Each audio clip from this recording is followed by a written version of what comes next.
This video is going to be a little different than most of my other videos. I recently had a good dear friend of mine, Mike Fry, suddenly pass away. Mike was a motorcycle rider. We've been on many bike trips together. But the last bike trip we went on was 14 years ago, back in 2009. And I'll go into the reasons why that is and everything like that. But Mike's sudden passing recently, well, it's hit me a bit. It kind of sucks getting older. Friends and family start dying around you, and it starts happening at a faster and faster rate. And after a while, things begin to settle in a little bit, you know. This one, it's hit me kind of hard. I've been thinking about nonstop ever since, and the only way for me to get this off my chest, I guess, I'm gonna make a video about our last motorcycle trip together in honor of my friend Mike. Now, this was 2009, so we didn't have GoPros. I wasn't motovlogging back then, but we do have tons of pictures from our trip. And a few videos, actually. It was right at the beginning when we all had digital cameras, and some of those digital cameras could take video. Now, it's crude video by today's standards, not really great quality, but I'm gonna include some snippets of it in the video anyway. And I'm gonna use the pictures to create kind of like a pictorial collage and narrate the whole thing as a story of our motorcycle trip up to Nova Scotia to ride the Cabot Trail and then back again. It was a 9-day trip. I don't know how many miles it was altogether, but over 2,000, I think. I'll figure it out and I'll put the numbers down here. And I'm gonna narrate you through our 9 days on the road from Berks County, Pennsylvania, up to Nova Scotia, around the Cabot Trail and back again. And if I break down at any point during this, I will edit it out. You won't see it. All right, so to begin with, I'll tell you about the three main characters in this story. First off being myself, yours truly, Mengy, riding a 2005 Harley-Davidson Heritage Softail. At the time is what I was riding. Then there's my brother, Brad. He was riding, at the time, a 2005 Harley-Davidson Ultra Classic, a full dresser. And then there's my dear friend, Mike. Rest in peace, Mike. At the time, he was riding his early 2000s Honda VTX 1300. Day one of our trip would take us from Douglasville, Pennsylvania up to Burlington, Vermont. A 450-mile trip, but not going directly. We were going to stop at Whiteface Mountain in New York along the way, then stop to see Ausable Chasm, and then take the Essex Ferry across Lake Champlain over to Vermont from New York. The ride started off nice enough, but we stopped at a scenic overlook in New York pretty early on, only to find that Mike's Honda wouldn't start afterwards. So after we took the seat off and looked at the electronics and the battery and everything, and we eventually found out that if we shorted the battery terminals, the bike would start. So it got us on the road at least. Then after a couple hours, we made our way up to Whiteface Mountain. But strangely enough, Whiteface Mountain turned out to be closed this day. It was supposed to be open. Apparently the road up the mountainside was closed due to rocks on the road or some obstruction that they had to clear off. And they said it wouldn't be open for the rest of the day, so we bailed on Whiteface Mountain and made our way over to Ausable Chasm, upper New York, near Lake Champlain. Here's a picture of me taking a picture, and here's that picture. This is Ausable Chasm, a bunch of waterfalls and a waterway. Pretty nice and scenic, actually. We meandered around there for a bit, killing time that we had to kill that we didn't spend at Whiteface Mountain. Here's a picture of Brad and I on the bridge at Ausable Chasm. We then made our way down to Essex, the town of Essex, New York, where the Lake Champlain ferry crosses over Lake Champlain. Now we got here way early due to Whiteface Mountain being closed, so we had lots of time to kill. So we just killed time at the Old Dot Tavern right there by the ferry loading point. Had a few beers and some snacks, and sat around waterside just admiring the view. Because it was quite a nice view right there at the docks. But eventually the ferry did make its way over to us, and when we went to start Mike's bike again, it wouldn't start again, so we had to jump start it once again with a screwdriver across the battery terminals. We loaded the bikes on the ferry, talked to some other bikers that were also crossing Lake Champlain, and I rode the ferry across the lake. It took like half an hour, I think, if I remember right. The ferry boat ride was a lot of fun. One of the highlights of the day, actually. We wandered around the boat, taking pictures, while my brother pored over maps trying to figure out where our route would go on day 2. But then, after crossing Lake Champlain, we were in Vermont finally. And we made our way northward, a short hop up into Burlington, Vermont, where we got a hotel.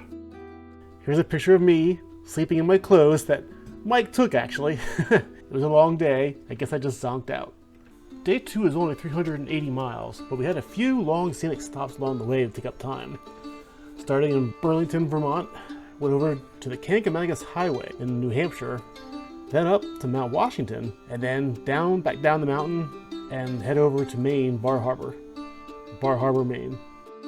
Along the Kancamagus Highway, we stopped a few times at some nice scenic overlooks and things, took some pictures and enjoyed the scenery, but just kind of meandered our way over till we got northward towards Mount Washington, where we took the auto road all the way up the mountainside to the very top. Now, along the way up, my dear friend Mike took pictures while riding one-handed with his camera of us riding up the mountain, the auto road. Crazy Mike. If you've ever ridden this road on Mount Washington, it's not exactly, there are no guardrails, you go very high up, there's lots of drop-offs. It's not a road you want to ride one-handed, but eventually we made it to the top.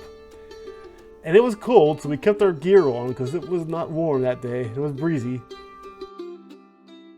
But we were happy to be up top and be able to get off our bikes and walk around and dry our sweaty palms for a bit.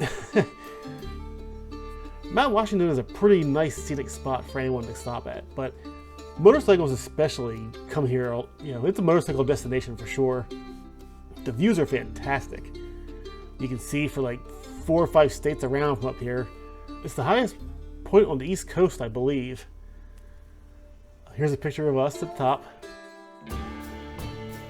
Lots of car clubs and everything right up this auto road to get to the top of Mount Washington. Lots of bike clubs do too.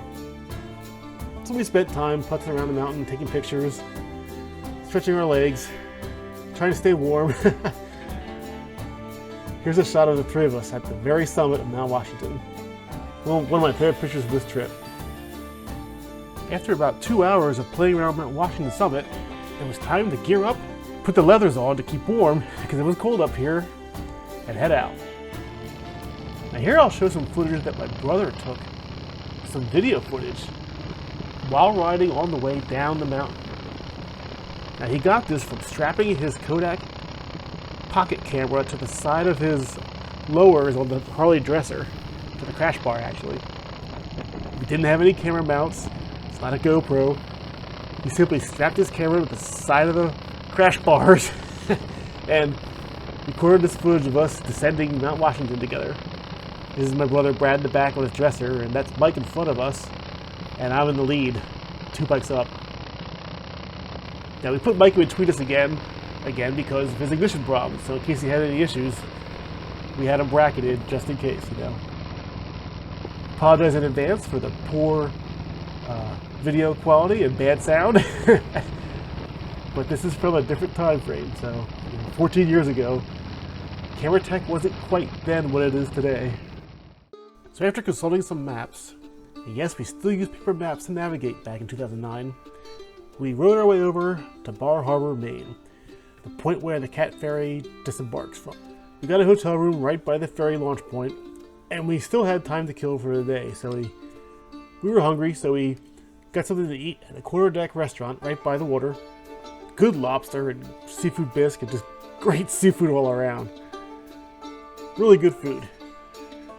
Day 3 only had us traveling about 190 miles total, starting from Bar Harbor, taking the CAT Ferry across the ocean to Yarmouth, Nova Scotia, and then riding up to Bonway, Nova Scotia to stay at the Headley House Inn by the Sea, which is where we were staying for the night. So not a lot of miles, but the ferry ride across the ocean took quite a bit of our time. And plus we had to wait that morning until the ferry left, so we were kind of at the mercy of the ferry schedule. Bye-bye, coming.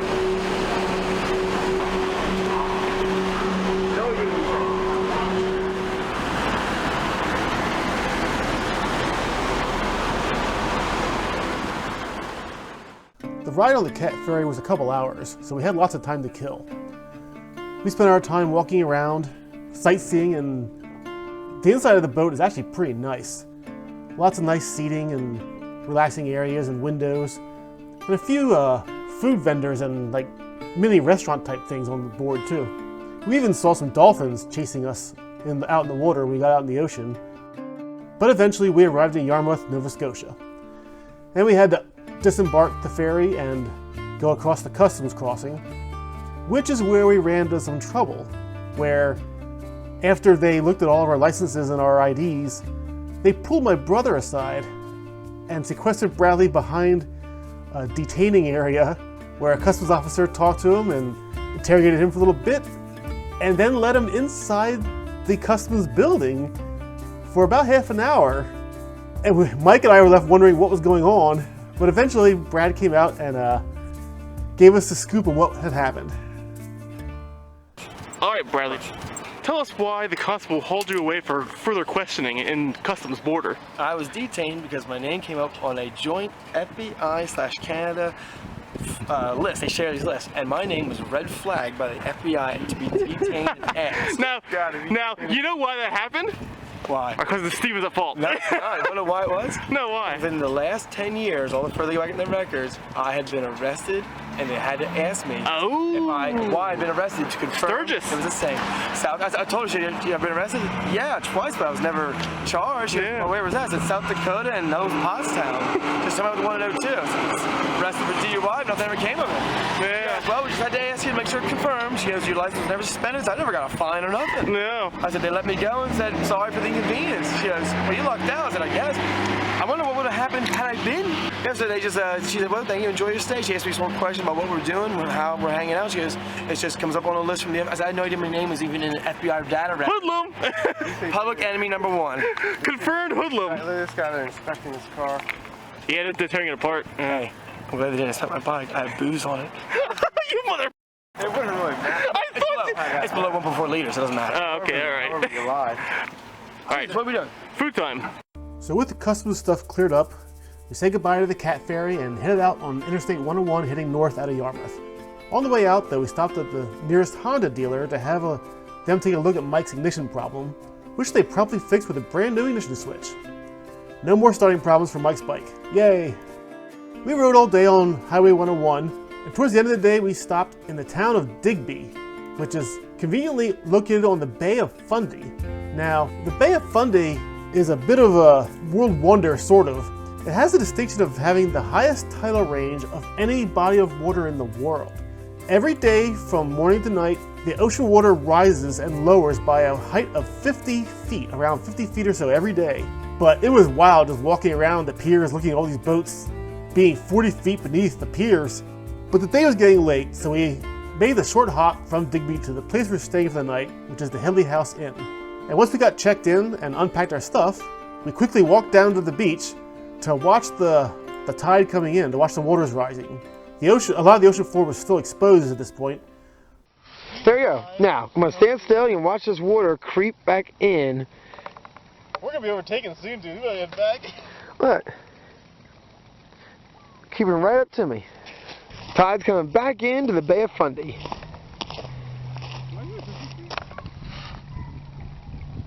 Here it goes. It's overtaking.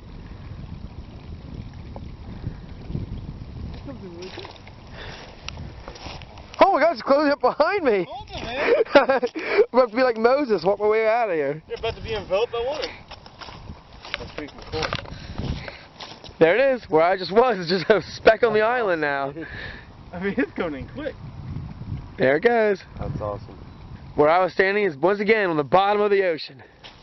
Dude, it is flying in. We're about to be in the ocean. I didn't think it would come. Somebody said it comes in quick. I didn't think it was going to. Wow, look at this. Yeah, I know. It's creeping good. I don't think it was going to be that quick. That is wild. One last pan. Wave, Mike. So the water was rapidly rising and the sun was setting fast. But we stayed down there for as long as we could until the water chased us off the beach. It It was one of the most beautiful sunsets I've ever seen in my life, with the sun descending over the mountains and reflecting in the water and the clouds reflecting in the still water. Just one of those moments that I'll remember for the rest of my life. And here is my favorite picture of the entire trip. The three of us standing in the sunset on the Bay of Fundy. Mike took this picture. Thanks, Mike. Day 4 was basically a making miles day. We were going to ride from Digby all the way out to the base of the Cabot Trail. Pretty much all interstate. We weren't planning any stops. We were just going to make some distance and get there as fast as possible. Sounds easy, right? We started the morning with a cat greeting us at the outside our door. He kind of wanted to come along for the ride, we think. On the way out, we stopped and got gas, and we did stop at a few scenic overlooks on the way, some pullovers, but not many. But we quickly found out that there was construction almost along the entire way from where we were to where we were going. Especially on Highway 215 in Nova Scotia. That highway was completely under construction. But eventually we did make it to the Silver Dart Lodge. That's where we were staying for the night. Right at the base of the Cabot Trail. The Silver Dart Lodge was very scenic. An awesome location overlooking a bay with mountains on the distance. Green grass and trees everywhere. Just a beautiful location. We got there decently early, so we decided to just pick up our feet, enjoy ourselves, and relax. Because tomorrow we'd be riding the Cabot Trail itself, finally. Day 5, the pinnacle of the entire trip. We were finally going to ride the Cabot Trail. We started the base at our lodge and ride the trail counterclockwise, stopping for scenic points along the way and taking our general time just enjoying the trail itself and sightseeing, and we were going to take our time and enjoy this for all it was worth. After riding around the Cabot Trail, we're going to exit back at the bottom end of it again and hop onto Highway 104 West, take that over to Highway 102 South, and eventually end the day in the capital city of Halifax, Nova Scotia.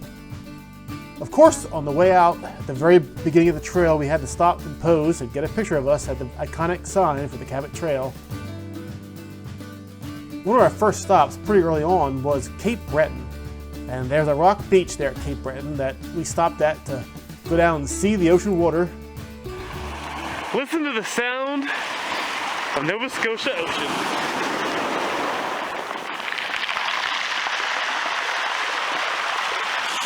That sounds awesome. It's a beach full of rock, yeah. That's why it sounds so cool.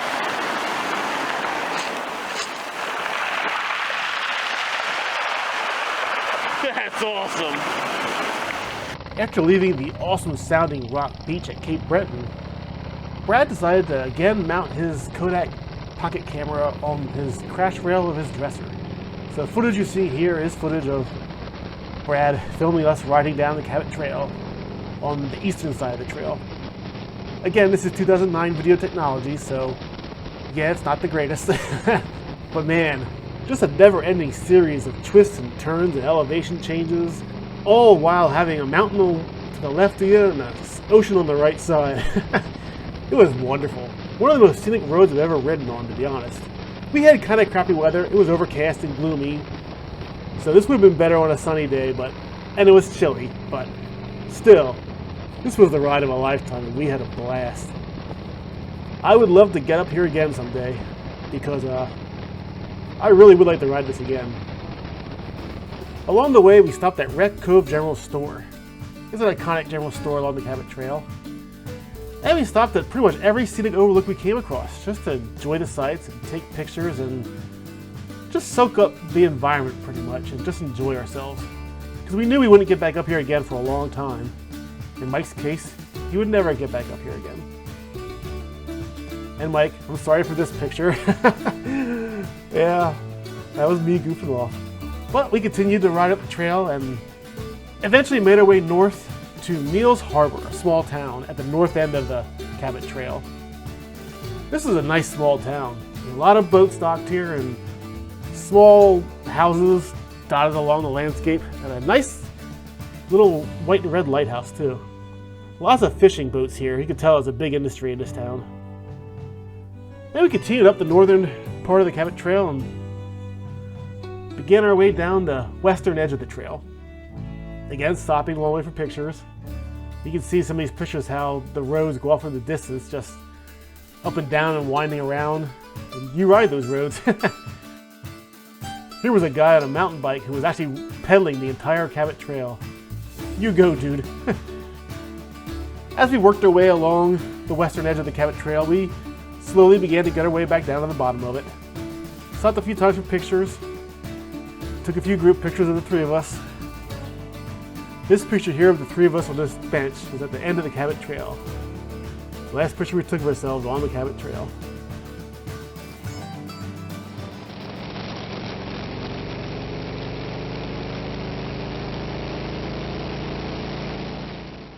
But once off the Cabot Trail, we got back on the interstate and rode over 104 west down to 102 south towards Halifax. Stopped for a picture at the halfway North Pole line to the equator. And while here, we took out some sandwiches we had gotten at the Wreck Cove General Store and had ourselves a snack because we were hungry. Right on the highway.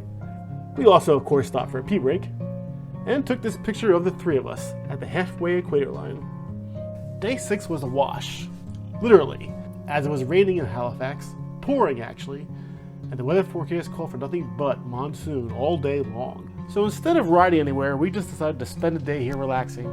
We walked around the city in our rain suits for a bit and took the time to go see Terminator Salvation in the theaters. Got to see our first movie ever in Nova Scotia. First and last movie ever. For day 7, the rain was gone. And good thing too, because we had a long way to go today and a lot to see. First stop would be Peggy's Cove on the southern coast of Nova Scotia, a nice little fishing town. Then we'd swing by the Bayswater Swiss Airmen Memorial site to see that.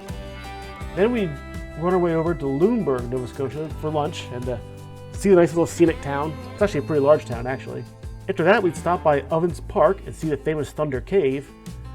Then we'd ride across the middle of Nova Scotia back to the northern coast and see the Fort Anne National Historical Site. After that, we'd run up over to the famous Blomidon Look-Off, which is a famous overlook in Nova Scotia, which is where we would stay for the night. The first stop of the day was a small town called Peggy's Cove on the southern coast of Nova Scotia. It's a nice little town, very rustic feeling, right on the coast, right on the rocks. Plus it has a nice little white house, a white one with a red top again. You know you're in quite the spot where you see a warning sign like this posted right on the rocks. After leaving Peggy's Cove, we stopped by the Bayswater Swiss Airmen Memorial. This is a site memorializing a plane crash that happened here in Nova Scotia. After leaving the memorial, we rode over to the town of Lunenburg, also on the southern coast of Nova Scotia. And in classic Nova Scotia form, every building in this town is a different bright color. The town is quite nice, actually. One of the larger towns we came across in Nova Scotia. Also, we were lucky to see a docked tall ship called the Picton Castle here in Lunenburg. This vessel sails around the world every couple of years with a full crew of training people, of sailors in training. It's a training vessel. But there's another smaller sloop tall ship here called the Blue Nose 2, which the town of Lunenburg uses as a whale sighting tourist vessel. It sails several times a day. Then we left the town of Lunenburg and rode over to a park called the Ovens. Coastal park, beautiful place. I took a picture of this little kid by a plaque at the Ovens. Well, I've often wondered how this kid is doing nowadays. And here at the Ovens, we just happened to catch the Blue Nose 2, sailing back to Lunenburg on its return trip from the whale watching tour. Here at the Ovens, there's a famous spot called Thunder Cave. You can see the stairs leading down to it here, the concrete stairs. It's a cave down at the water, which sounds amazing inside of it. The acoustics are wonderful. Here, I'll play a short video to let you hear what it sounds like.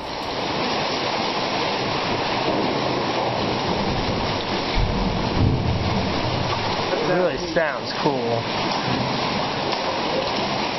After we left Thunder Cave, we rode across the middle of Nova Scotia back to the northern coast to a site called Fort Anne Historical Fort. Fort Anne was built in 1629 to protect the harbor of Annapolis Royal from attacks from enemies. It's a very, very scenic location with lots of old buildings and cannons and ramparts and beautiful walkways. If you're ever in the area, I highly suggest stopping here. We walked around for a couple hours just stretching our legs and just admiring the views. And yes, that's me sitting on a cannon. But eventually we left Fort Anne and rode a couple hours to the east over towards the famous Blomidon Lookoff. And the overlook was very scenic. The scenery was fantastic. It was a good end of the day. And luckily we were staying right there in Blomidon Lookoff in a campground called the Lookoff Family Campground, right next to the scenic overlook. Day 8, our last day in Nova Scotia. The plan today was to take the short ride up to Blomidon National Park and walk along the beach during low tide just to see it one more time before we left for the United States. Because after we leave Blomidon Park, we would ride the interstates all the way back down to Yarmouth, grab the CAT Ferry again, take it over across the ocean back to Bar Harbor, Maine, and re-enter the United States. Blomidon National Park was a very scenic park. Again, there were lots of boats sitting on the ground waiting for the water to come back, because this was during low tide, it was in the morning. But the beach itself, which is usually underwater, during half the day, but at this time of day it was, above water. The water had receded due to the low tide. The beach was just breathtaking. I mean, there was fog off in the distance that would flow in once in a while. There were waterfalls coming down from streams that flow into the ocean normally. Scenery everywhere you turned to look. It was a beautiful, beautiful place. Just breathtaking rock strata exposed up above like the beachfront. Half a day the water is up 30, 40 feet up above those rocks, but at this time of day they're all exposed. All right, show us the echo. It's better over here. Do it. Hello! Woo! Yo! Echo. Brad's gay! that's 2-4. How many against? I'm sorry. You're not sorry. It was a great ending to our trip to Nova Scotia. But eventually we did get back on the bikes and head back towards home. So we rode the interstate down to Yarmouth, waited for the ferry to come pick us up, boarded the CAT Ferry, strapped our bikes down. Mike fell asleep while we waited for the ferry to depart. We were all a little exhausted. But at that point, we just rode the ferry across the ocean back over to the United States again. Back over to Bar Harbor, Maine, which is where we spent the night then.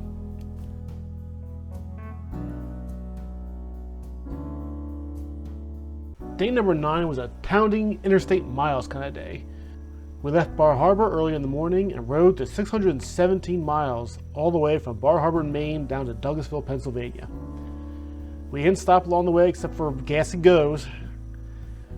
And we made it home in good time actually. Had decent weather.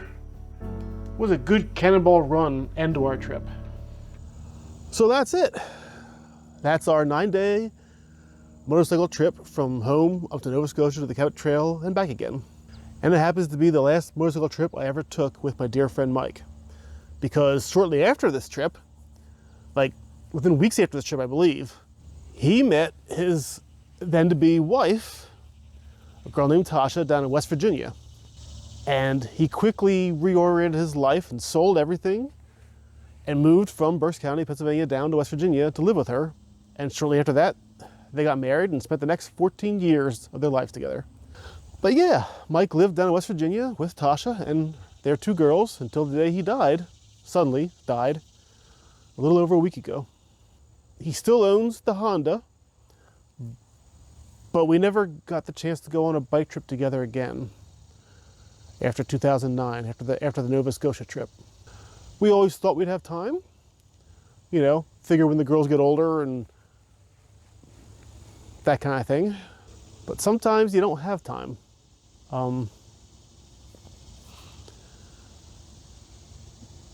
Sometimes time runs out.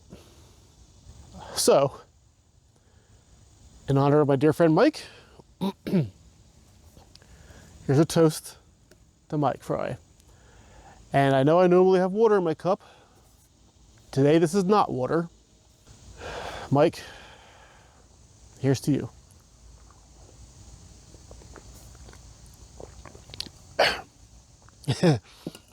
Yeah, I'm not a heavy drinker. So I'm just going to end the video here because I don't know what else to say. This is going to take me a while to get over, I think, because it really did hit hard for me. It's the out of the nowhere aspect of it, I think, you know. You think you have time, you don't think about friends of yours dying young like that, suddenly. But that's life. So I hope you enjoyed my storytelling of our bike trip to Nova Scotia. I hope it came off well, but it is a bunch of pictures put together with with narration, so I'm not sure how it's going to turn out. I haven't made a video like this before. So we'll see how I do. If you ever get the chance to go to Nova Scotia, I highly encourage it. It's a great place to ride around on the motorcycle. And I'd like to get back there again sometime. It just won't be with Mike next time. All right, I'm done. Take care, ride safe, see you next time.